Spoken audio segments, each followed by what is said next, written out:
Si James at ang nawawalang laruan. Si James ay isang batang mahilig sa laruan, lalo na sa kanyang paboritong pulang kotse-kotsehan.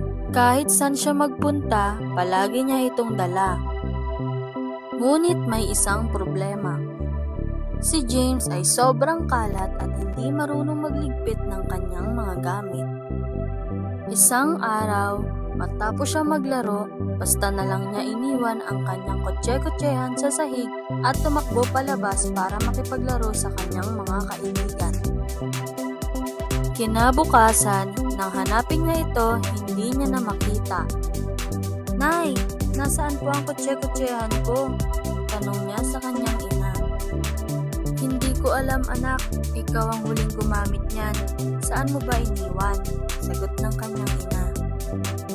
Naghanap si James sa ilalim ng kama, sa likod ng aparador, at kahit sa loob ng kanilang rep.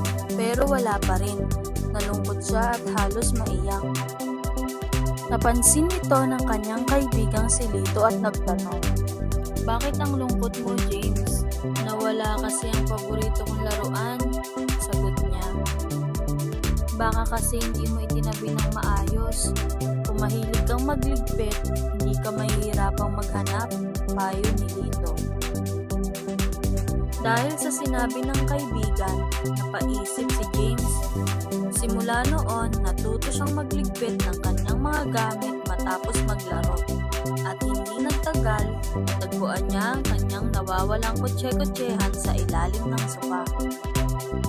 Tuwing pagkatapos maglaro, sinisigurado na niya ngayon na maayos niyang inilalagay ang kanyang mga laruan sa tamang lagayan. Aral ng kwento.